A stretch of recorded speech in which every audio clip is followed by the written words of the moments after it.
Okay, well, thank you, those of you who've dragged yourselves out of bed at this unearthly hour to come along. I will, generally speaking, be starting quite promptly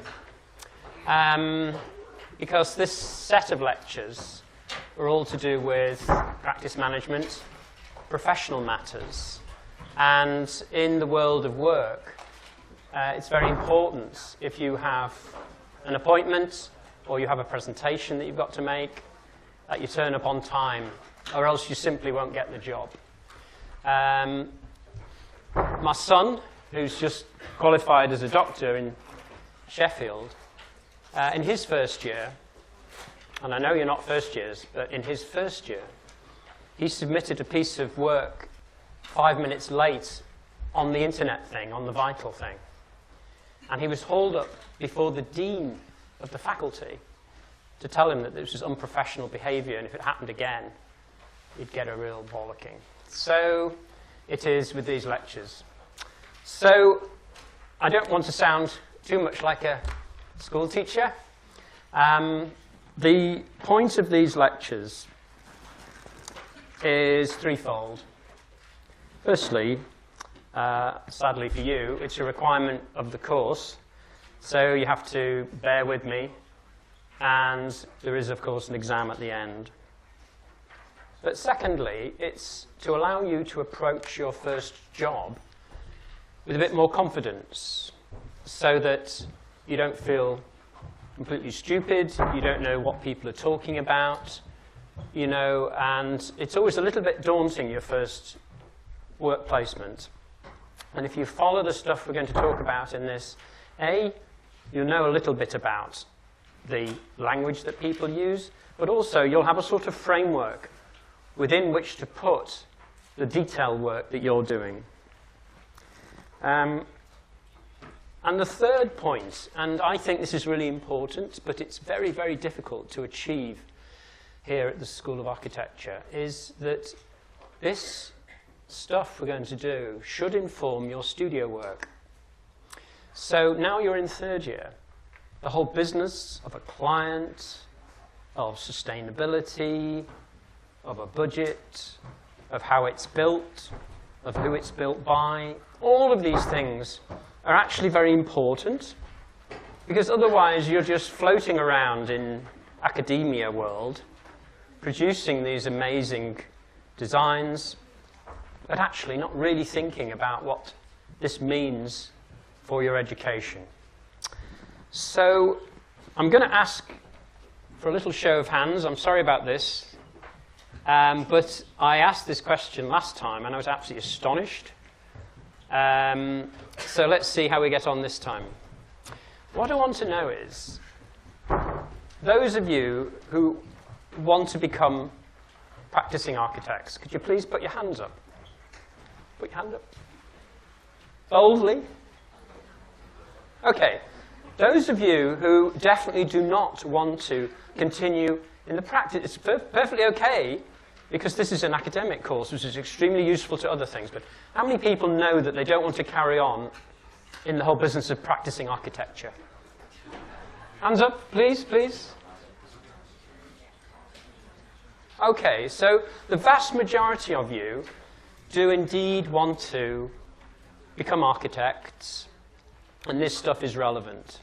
For the other people, I do feel rather sorry for you. I'm sorry, because this is a very practically orientated set of lectures, assuming that you do all want to learn about what it's going to be like out there, trying to hack it as an architect, and how not to make mistakes, and how to conduct yourself. So for those of you, particularly XJTLU students, who aren't even embedded in the whole UK legislation thing, I'm sorry, it's a bit tough, and you just have to hang in there and humour me. Okay, so a little bit about me. So I only joined the university 3 years ago. Prior to that, I ran a practice in Chester, a smallish practice. At the smallest it would be 8 people, at the biggest it would be 12 people. That's the way practice goes, it goes up and down. And so I was one of the two partners in charge of that practice. I would be the person who would be employing you, and I've employed many year-out students over the years. And I was the person who is trying desperately to make a living and produce decent design. So about 3 years ago, and by the way, I've always, for a long, long time, I've always done a day a week teaching, like many of the studio tutors you have. So about 3 years ago, my kids are now qualified, working, earning money, self-sustaining, which is absolutely brilliant. So I didn't really need to make quite the same amount of money as a practicing architect, so I was able to become a full-time member of staff here, which is what I'd always wanted to do. I enjoy teaching. And so I've been running this lecture course for 3 years. So I'm very much not an academic. I'm very much a practitioner. I will give you a little bit more of a backstory next time, rather than burden you with it this time. We'll get straight onto it. But at least you know where I'm coming from. I do a lot of work with the Royal Institute of British Architects. So I am the person who examines you when you come to do your, what's called the Part 3 exam, the very, very final exam, the one that means that you are able to put that plaque up saying architect. So I do that for the RIBA. I write about 20% of the exam questions. I help a lot of students with their case studies. I read draft case studies. And I examine in this country. I examine for the Bartlett, Westminster. I also examine abroad, so Hong Kong, Dubai, and New York. So I have a lot to do in the professional world. And whilst that's a long way off for you, the great thing for me is it's brilliant CPD, so that's continuing professional development, because I get to read all these case studies where students spill the beans on all the cock-ups that have been made, how they made money, how they didn't make money, how the contractor treated them, latest techniques. A lot of these guys are working for top practices, and I get to read all that stuff. So I'm actually quite well informed, even outside of my own personal sphere of experience, which is quite a small practice, because I do all this work for the RIBA. And so here at Liverpool, I run MArch 4th year, and I teach in the 4th and 5th year in studio. Okay, so that's a little bit of background to allow sleepyheads to get here. And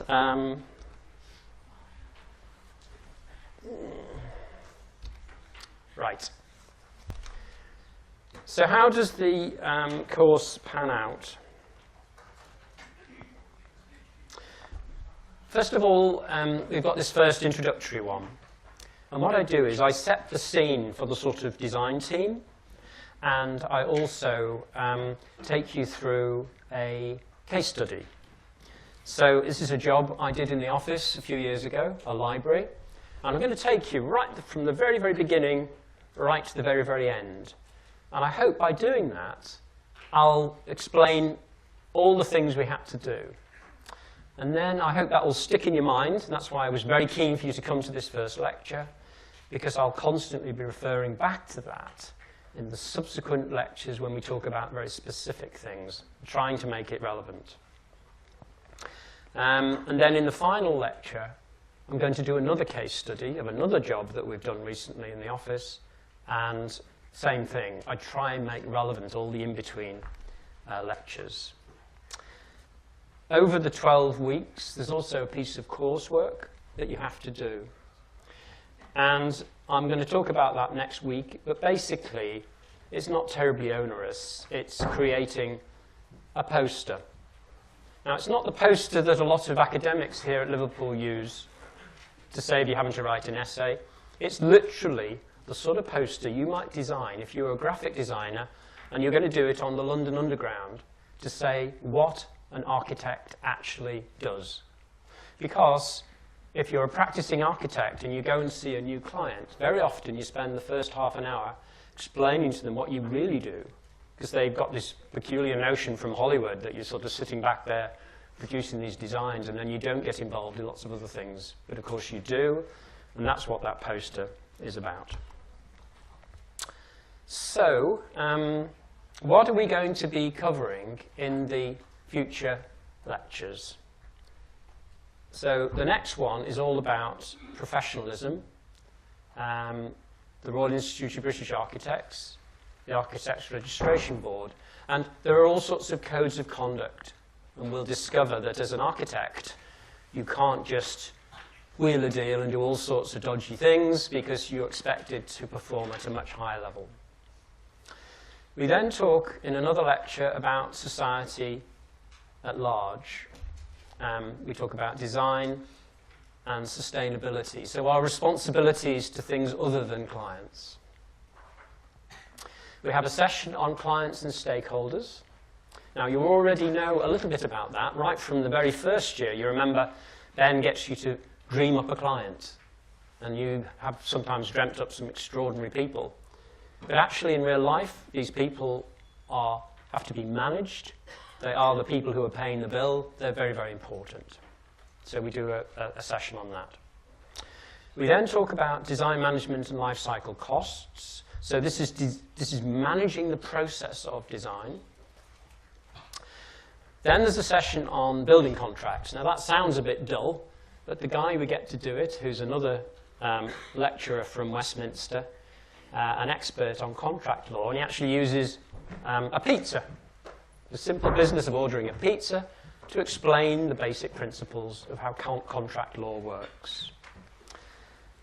We have a session on the coordination of the design team, and of course the design team includes sometimes the contractor, and then finally we end up with a bit on health and safety and how to conduct yourself on site. So that's how it's all going to pan out. That is on Vital, and I will send it to you all as well as an email so that you've got it. But you can see how those 12 lectures pan out, bookended by 2 case studies. And in actual fact, the last lecture is also a sort of refresher of what... sorry, I was trying various ways to do it. A refresher on what we've covered. So now here's the thing. I'm trying to make these lectures relevant, interesting, fun, and we will, at most lectures, have a special guest who appears magically sometime in our hour and a half. Through one of those doors will appear a real person, and that real person might be the key guy from the University Estates Department's facilities. Very, very important guy who employs lots of architects. It could be a rather grumpy QS who basically hates all architects. It could be a local practitioner who last time basically told the group he makes at least 3 cock-ups a day, and you don't need to worry about that. It will be one of the guys who runs the biggest practice in Liverpool, a lot of the big multi-story buildings that are going up. And he's going to talk about how he manages his business, how important people are to him, and how he has to watch the pennies in order to make sure he actually makes any money. So we've got a series of interesting people. What will happen is they will simply appear sometime during this slot, so they don't have to worry too much about timing. I will sit them down, although we haven't got a very good arrangement here with the table and chair. And then we'll have a little Q&A for 15 minutes. Now, most of that Q&A is from me, and I do actually warn them the sorts of things I'm going to ask them. But it's an opportunity for them to talk about the things they think are important, but it's also an opportunity for you, certainly, to ask them things if you wish. And the feedback from that has been very, very good. Last year's lot, because I only did it for the first time last year, really liked it, because a lot of these people are larger-than-life characters, and they're out there hacking it in a very aggressive working environment. So they can tell it how it is. And if their perspective can sometimes seem a little bit grumpy and jaundiced, well, you're going to come across these guys sooner or later. So trying to make this interesting, relevant, fun. If you come along to the majority of the lectures, preferably all the lectures. If you then spend a little bit of time doing a bit of revision, not masses, if you have done a little bit of background reading, and I'm going to give you reference material that you can easily access from a book which we've got 30 copies of in the library, a very, very accessible book, not a dry book at all. It's meant to be an introduction to what it's like to be an architect. You will pass this session. But in the first year I did this, when I was a bit new to the whole business of how universities work, quite a number of people did not pass. And of those people who did not pass, the average attendance was less than 50% at my lectures. Because I was new, I was then shocked to get emails from these people complaining about the quality of my course or the fact that they weren't well prepared. So I'm sorry to be grumpy for a second, but I really do my best.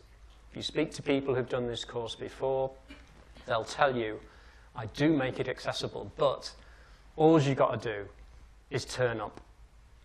Because it's very difficult to swat up on this subject. I'm going to sort of tell you things via anecdotes and experience that there's not a brilliant book out there that's been written. The one I'm going to refer you to, Stephen Brookhouse's book, is extremely useful and accessible, but it does not cover all the things the university require me to cover for this thing. So please pass the word, and of course I will be sending around, it's just reminded me, the dreaded register. Can you please put your initial, not just a tick, your initial on this register? And sadly, I will be hassling you if you start not appearing. So I'm sorry about that. I feel like a school teacher, and when, of course, 100 years ago when I was at college, nobody gave a hoot whether you came or not. But in this modern day, when you are investing massively in your education, of course, it's really important you pass this module, because if you don't pass this module, you don't pass your degree. There's no resit for this module. You have to wait a whole year. So it's really, really important. So please humour me. Tell your mates. Come along. Right. Moving right along. So each year, I gather together a little collection of people from your year to get feedback. That's what I do. That's what people do in practice. They get feedback from clients when they finish the building. And the feedback was that people wanted more pictures. So here we go.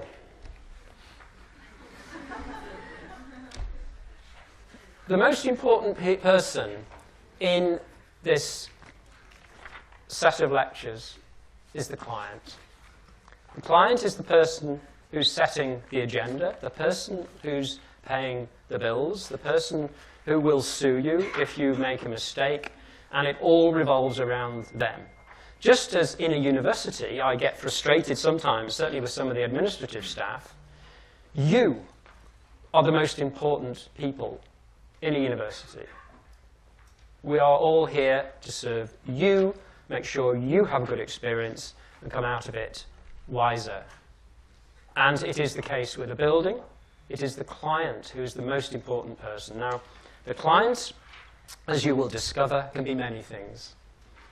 I have done lots of jobs in my life for universities. So often the client was literally the Vice-Chancellor of the university, and that Vice-Chancellor might well have peculiar opinions, prejudices. Very often you then start dealing with people further down the food chain quite quickly. But initially, it could well be the Vice-Chancellor. On the other hand, I've worked for husband and wife teams doing a one-off house, where you're almost acting as a marriage guidance counsellor. Absolute nightmare. It might be the guy who runs the Audi dealership locally, who all he wants is a flashy shed to put his cars in. It could be, we've recently finished a community project for a church, and the client was 4 people who were volunteers, but actually were very, very well qualified. And we had umpteen meetings with them, trying to find out how they wanted this church to morph, to make it more appropriate for the community, to make it better for a use as a creche, coffee mornings, etc., etc. So a client can be many things. So there you are. There's you. It could be an old person like me. It could be you in 5 years' time. It could be a working mum. It can be many things. And in a way, you believe you know what that sort of person is. But I hope by the end of this series of lectures, you'll know a lot more about what's expected of them. Now there's a peculiar person called a stakeholder.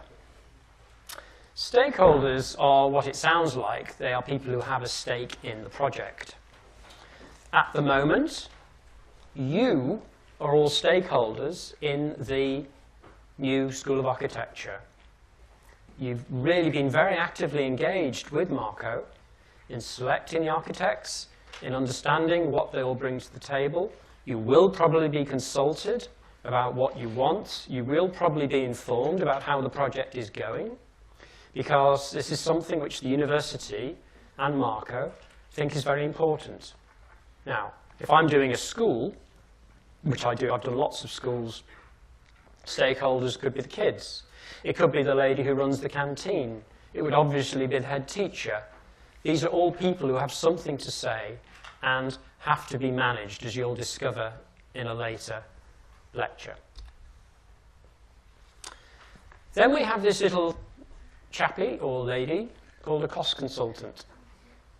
Now, you haven't had much to do with these people yet, because it's thought in the School of Architecture it's not necessarily appropriate to burden you with the whole business of delivering a project for a certain budget. But trust me, out there in the big world, this becomes very, very important. Because obviously a client only has a certain amount of money. If a client, like that husband and wife team, come to me and say, we've got £500,000 to spend on our house. If, when it comes back from tender, it's costing £600,000, not only can it not go ahead because those people don't have the money, if they were to go to a court, to a small claims court, the judge would side with them and say, yes, it's perfectly reasonable not to pay that architect a penny because he hasn't given you what you asked for, which was a house for £500,000. Now, of course, it's almost certainly going to be a much more complicated story than that. What normally happens is, okay, it's come back £100,000 over budget. So what's going to happen? You are going to spend your weekend redrawing everything and talking to the contractor in order to get it back on budget. And you'll have to do that for no money. You have to give up your own spare time in order to do a thing called value engineering. Now, if you use a cost consultant carefully, then they will advise you right the way through the process that it's sensible to assume you can do a building of this type for about this money, of this many square meters, and so you're on safe ground. And it may well be sometimes the client has to have a very firm hand, because my husband and wife team want gold taps, but they can't afford gold taps. They have to be told that. So the cost consultant's really important and is part of the team. Structural engineer, you know about them. You've already had sessions with Ted Rothel and other people, and you sort of know what they bring to the table. Just like the cost consultant, you ideally bring them in very early in the process so that you don't just start trying to do things which are totally and utterly impractical. The services engineer is obviously the person who's dealing with all the sustainability things, all the mechanical, the radiators, the ventilation, the electrics, how the wires get to these lights, the selection of the lights, the fact that the illumination is right at this level and you can all see what you're reading. And you haven't had that much experience of them, which is a shame, because in real life, they are a very, very important part of the team, particularly if you're trying to achieve a highly sustainable building. The contractor. So, this is the guy who's going to build the job. And you would think that's straightforward, isn't it?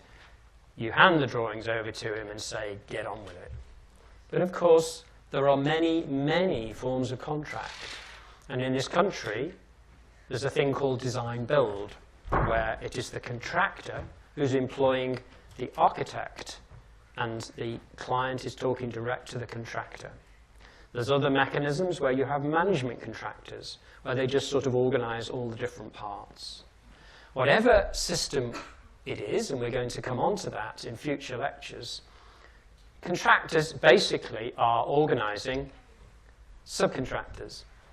The actual work on the ground, the people who are putting in the concrete footings, the people who are bolting the windows in place, or building the fenestration, or laying the waterproof roof membrane, they're all separate and specialist companies.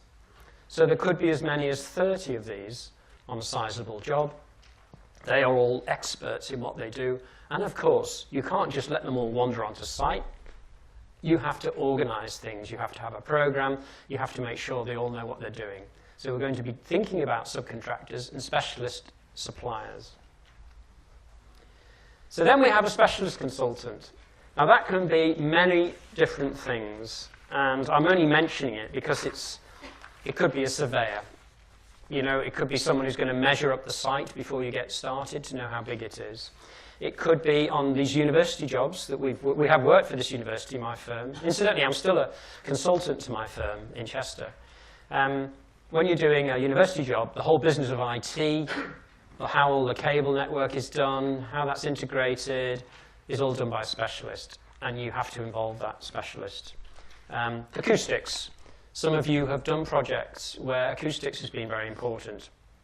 In this room here, someone will have spent a little bit of time thinking about how reverberation works, how the echoes work, so that you can hear clearly. That's a really expert person, and you might well pull someone like that into the team. On large modern buildings, as you will discover, particularly those of you from XJTLU, if you go back to mainland China to do your year out, the actual fenestration of tower blocks and how those elevations are put together is done by an expert consultant, not just an expert subcontractor. You involve a fenestration consultant, and they know everything about how that thing fits together. And of course, when we heard about Grenfell, there was a whole issue there about how that fenestration had been done, how it failed, and then how 80 people, was it, lost their lives because it hadn't been done properly. And that's what a fenestration consultant might well deal with. In terms of relationships, there's the clients, the most important person, paying the bills, deciding what they want, deciding when it's got to be done, deciding if it then performs properly when you're finished. There's you in the middle, coordinating all these people and trying to sometimes organize the clients, certainly organize their stakeholders. And you will generally find that the cost consultant and the other specialists are working under the control, or that they're being organized by the architect, even if they're not employed by the architect. The architect is the person in the key role. And this is something which we learn early in practice, but the School of Architecture simply doesn't prepare you for. In architectural school, still, design is everything. It's those studio days that you love. It's pinning your work up that you think is really important. It's engaging with top designers when they come here to give lectures. That is the thing that's stimulating. But one of the things that's really important as a practicing architect is your ability to organize and manage. And many architects are very good at this, but some architects aren't, which is why the role has been pushed to another person called a project manager, because we simply haven't done it that well. In terms of employment, you would normally expect the client to appoint everybody separately. Now, we will talk about this at another time, because there are other models which can be discussed. But even though the architect is sort of pole position, each of those people will have a sort of an agreement about how they're going to get paid and what they're to do with the client. So if they make a mistake, if a year after the building's finished, lots of cracks start appearing in the walls of the new school, the client will have a direct link with a structure engineer and be able to take legal action as necessary. Right, so that is the team. Those are the key players, and that is who we're going to keep coming across in future lectures. Okay, so now I'm going to talk about this case study. This is a job we did a few years ago in my practice. It's a library for a local university. We won the job in competition against 5 other architects. In order to do the job, we suddenly had to become experts, not just in libraries, but also in sustainable buildings, because this client wanted it to be a highly sustainable building, and we did a lot of research in order to get ourselves up to speed. It required us to speak to stakeholders, so the librarian, we spoke to the student body, we spoke to people who knew all about group working, because it had to be the sort of place where students can work as groups, and we had to find out what they wanted. We obviously had to design the building, all the things you do know about. But in addition, we had to get through the legislation, so we had to get it through a local authority planning approval, we had to get building regulations approval, we had to get the fire officer to say it was safe to use. And of course, at the end of the day, it all had to be done to the client's satisfaction. So when it was finished, then they crawl over the building, making sure that everybody is happy with how it works. The students are happy, that the noise levels are okay, that it doesn't leak, that it stays nice and warm, etc. So then there's a whole post-occupancy business that goes on. Okay, so how is a job organized? So this little slide is quite important, and we will be coming back to this. Remember, this is just to give you a flavor, so don't be panicking, making loads of notes. This is just to sort of give you the shape of a job. We will come back to all of these things again, but there is this thing called the RIBA Plan of Work. And what it says is that we always go through these work stages on every job we do. To start with, the client decides what they want to wish for. That's strategic definition. The next stage is we do some sort of feasibility study, or we prepare some sort of brief, which you are normally given by your lecturers here. Occasionally you derive them yourselves, but in a real life project you have to work with the client, because clients aren't normally brilliant at dreaming up a brief all on their own. Stage 2, you are very familiar with. This is sketch scheme stage. This is the bit that everybody's hassling you about. Where's your design come from? Show us your backstory. Let's see some initial sketches. Let's see some development models, so that the review panel that you have to deal with sort of understands where your ideas are coming from. And so it is in real life that you will work through your concept designs in order to understand what are the key things. You then get to stage 3. Stage 3 is a bit like a pin-up. Stage 3 is good enough to submit to the local authority for a planning approval. Stage 3 is good enough to explain most things about your scheme, what it's made of, what colour it is, what the materials are, how high the ceiling is, blah, blah, blah, blah, blah. All the stuff you would normally have at your final review. Stage 4 is what 4th years have just pinned up, the technical stuff. So in 4th year, we then take the design quite a bit further, and I know some of your studios have also done that, very much to the credit of those studios. You've been asked to think about how some of the details work, how sustainability works, how the building might be built, and that's what we obsess of in technical design. Stage 5 is getting it built, which is a whole bag of worms itself, and we'll talk about how you conduct yourself as the architect as the job is being built, because of course you're not building it, but my goodness, you are responsible for certain things associated with the construction.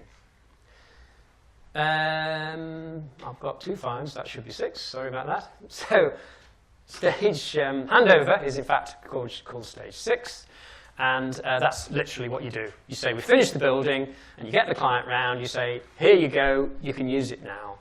And the client hopefully is absolutely delighted and shakes your hand and thanks you very much. And then the last stage, which is called 7, not 6, sorry about that, is in use. So they have now formalized the review of how a building works. So here we are in this room here today. It's not too bad. But you will have been in many lecture rooms in this institution where the air handling unit is too noisy. In the summer, it's too hot. If the guy hasn't got his mic on, you can't hear him at the back. All sorts of nutty things. And all these nutty things get fed back in a formal way in stage 7 in use. And it's becoming much, much more important because over the last 20 or 30 years, architects have got much, much better at delivering buildings that actually work. 20 years ago, there were lots of buildings that didn't work, and we're still dealing with the legacy of some of those buildings now. So the profession is very keen to be seen to review how the buildings work. So, stage 0. What was that like for our job, for this university client? Well, they knew their existing library was dated. It looked like something out of Eastern Europe. They knew that there's a new model for learning. People don't want stuffy old rows of books. People want to do group working. People want to use computers, etc., etc. They had actually approached one firm of architects, and the sketches they produced, they really didn't think much of. So they thought, no, we're going to go out to the marketplace. We're going to invite 6 firms of architects to come back with ideas, and then we're going to find out who we want to work with. Now, at this very, very early stage, they already had an idea in their mind about how much money they had, because that's the way institutions work. They don't just say, oh, whatever it costs, we don't care. You know, I mean, they had a pretty clear idea that it had to be between this amount and that amount. They certainly knew where it was going, so that was okay. And we were asked to be one of the 6 because we had been involved with them before. So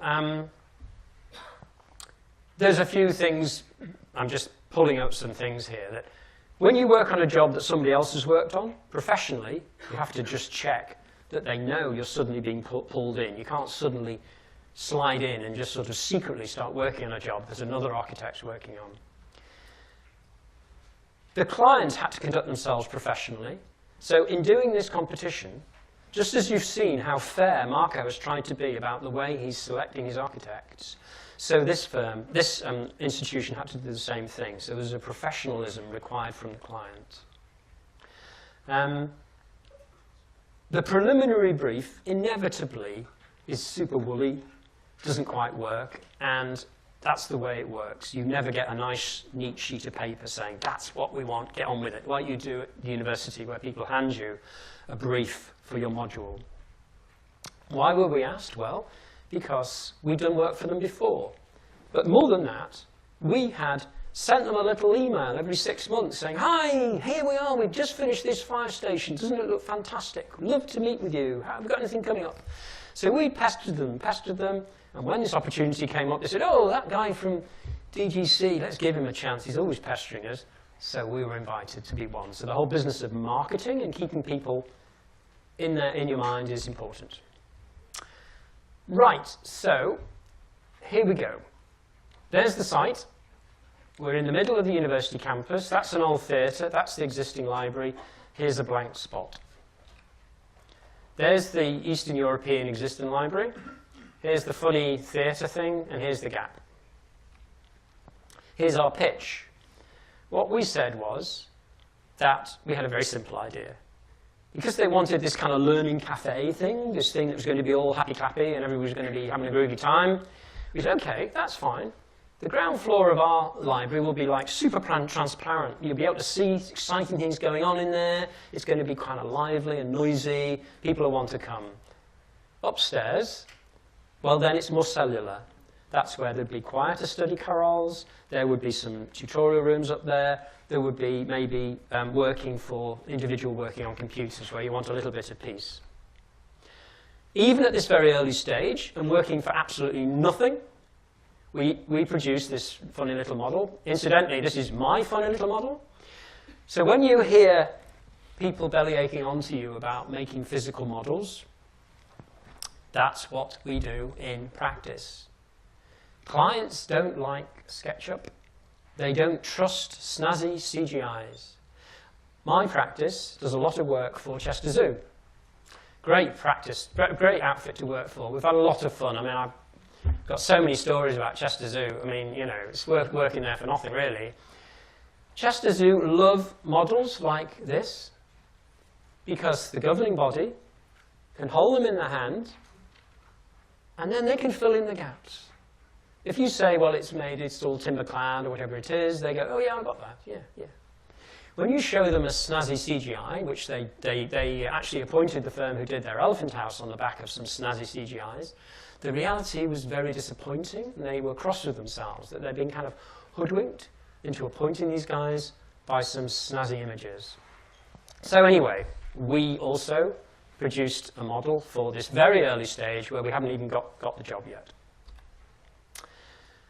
So we got the job. We were selected as the favourite, and what actually happened was we just simply got an email saying, you're on. We want to work with you, let's get going. But of course, at this early stage, we didn't really know the scope of work. So now we're going to move to stage 1, where we've been appointed. So we get this little email saying, you got the job. But they didn't say how much we were going to get paid. We didn't know what the deal was. So we needed to sort of agree a fee, because we're now going to do proper consultancy work. We won't going to just keep working for nothing now, because this is hard-won advice we're giving now. And so we agreed a lump sum fee for taking it from nothing to, yes, we know what we're going to do. So that was a few thousand quid to get my team to take it through. Even at this early stage, we had to agree with and we were speaking to the Vice-Chancellor, as actually happens. Who should we speak to? And he said, yeah, you're okay speaking to the head librarian. You're okay speaking to the head of facilities management. And by the way, I want you to speak to the student union president, because we're doing this because we've got very low ratings from the students on our library, and we want to know what it is that the students aren't happy with. So even at this early stage, we'd agreed who to speak to. We then review their aspirations, particularly the head librarian, of course, who was a very knowledgeable lady, and we put an initial brief together. And we can state what they want, roughly how big it's to be, what the different components are. We also, at this early stage, advise that we need some site surveys, because it's fatal if you start doing sketches and you don't know the details of the site, both physically and if there are any problems with that site. And at that very early stage, we also recommended that we might need some advice from a cost consultant and possibly from a structural engineer. So at this very early stage, there's a system for how RBA appointments can be done. We had to get into much better brief, because the thing they gave us was super woolly. We had to agree who to talk to. We couldn't just swan around the campus, talking to people willy-nilly. We needed to know that it's okay to talk to these certain people, because otherwise you can talk to the wrong person and that information is no use. We needed to know the site conditions. As it happens, and just to give you an example, on this seemingly innocuous site, we did some trial holes, and although there was relatively good bearing ground, we were going to need some big pile footings, so we knew that that was a cost. Also, amazingly, there was this arsenic and asbestos in the ground, which meant that we knew there was going to be quite a lot of cost associated with taking any contaminated material off-site. And we obviously needed cost advice in order to make sure that what we're doing is roughly right. And even at this very early stage, because the client said they wanted it BREEAM Excellent, which is the sort of highest rating for a sustainable building, we didn't know that much about that. This is a few years ago now. So we needed to know roughly what extra amount of money might need to go with it, or how would we approach this thing to make it a highly sustainable building. So we're now at stage 1, this very, very early stage, the sketch scheme stage, and we start mapping out how the ground floor would work with this learning cafe, this sort of open access. People can work together. There's the sort of short loan stuff, the stuff people use all the time. there's staff offices, there's a help desk, and then on the other side, we were going to keep the existing library for more support facilities. So all the sexy stuff was going to be in the new building, and the support stuff was going to be in the other building. As you can see, on the upper floor, it's a little bit more cellular. There's more stack storage, you know, those shelves that, you know, you turn a handle and they move along. We've got an IT area up there, a quiet study at Corrals. So, concept design. We're now going to look at that sketch scheme stage, which you're very familiar with. But in order to do that, we need enough clarity in order to put lines on paper. We cannot be drawing things that are, you know, this big or this big. We need to be really getting it close to correct. So we need to define those things of brief, scope, budget, and quality. We need to consider our structural and services strategy. We need to consider our outline specifications, because even at this early stage, just like you would have, we've got thoughts on materiality and how it's to look. We need to think about the programme. So the Vice-Chancellor wanted it finished in about just over 18 months' time. He needed students walking into that building then, so we needed to pace ourselves for that.